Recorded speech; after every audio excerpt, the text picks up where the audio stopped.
This week on DIY Basics, I'm going to give you my top 10 tips on buying and assembling flat pack furniture.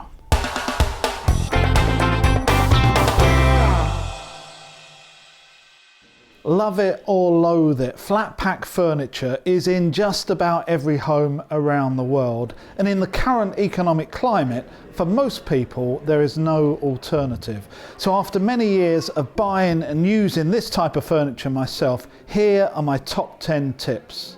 Number 1, some of this stuff is really heavy. Although every piece has its weight identified, normally on the back of the ticket, the larger items like wardrobe carcasses can easily be over 50 kilograms or 100 pounds in a single item, which makes it at least a 2-person lift, especially when it's packed into a nice smooth cardboard box, which is difficult to get a grip of. So before you plan to pick this stuff up at the big shops, look at the weights and maybe take a friend with you. Number 2, as well as its weight, flat pack furniture can be bulky and long. I don't know how many times I've seen people in an IKEA car park trying to work out how to get everything they've just bought into their car. So if you need to, or you're buying a lot of flat pack furniture, bite the bullet, pay for the delivery and get someone else to bring it to you. Number 3, when you get your furniture home, allow enough time to assemble it. I don't know how many people I've seen over the years buying flat pack furniture on a Sunday afternoon, thinking they're going to be using it all by Sunday evening. Even a straightforward flat pack bookcase will take you around about an hour to assemble properly. Number 4, be careful when you open your new package, because there's, well, furniture on the inside. So don't use a knife. Use something flat that can just split the glue from the cardboard opening. Number 5, while you're doing all of this, it's a good idea to assemble it on the cardboard box that it comes in or on carpet. Any hard flooring or timber flooring can permanently scratch your new furniture before you've even put it together. And at number 6, the thing that probably causes an assembly to go wrong 9 times out of 10.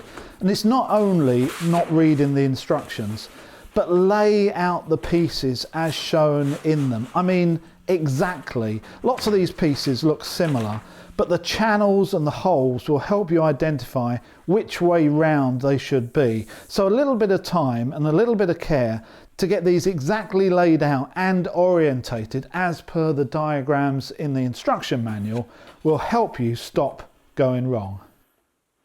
Number 7, cam locks and dowel pins are a mainstay of flat pack furniture. Each gets fitted to a different piece, but once married together, the cam not only locks the pin in place, but pulls the two together, making a tight joint. But the dowel pins that get screwed into the boards mustn't be over tightened. You can use a screwdriver or a combi drill with a low setting on the clutch, but I would highly advise against using an impact driver, as it's easy to over tighten and destroy the thread and any hope of getting a tight fixing. Number 8, if you want an assembly that will last and not gradually wobble apart in time, use a wood glue to permanently glue in the dowels. I find putting some glue onto a piece of cardboard and then dipping the dowels into them is an easier way of covering them before tapping them into the board until they're fully seated.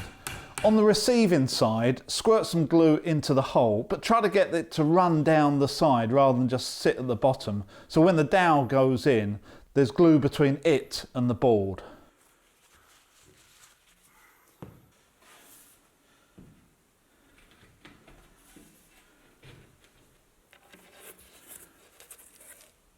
And at number 9, something you would have heard about me talk of in the past. If you're putting together taller units, like wardrobes and bookcases, once your assembly is complete and you shuffle it into its final position, fix it to the wall.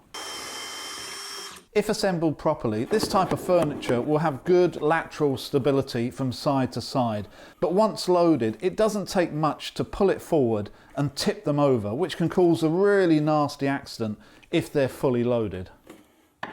And finally, at number 10, don't be afraid to strengthen your furniture, either during assembly, like I did here, where I showed you how to add an additional support to a Billy bookcase recently, or once it's been used. These drawers always have a really flimsy base to them, and quite often they can pull apart when the drawers are full.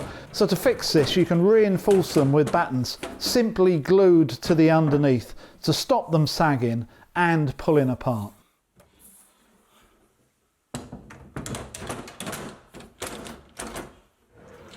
So I hope some of you find these tips useful in the future when you're buying and assembling your own furniture. I'll be back with some more DIY basics next week.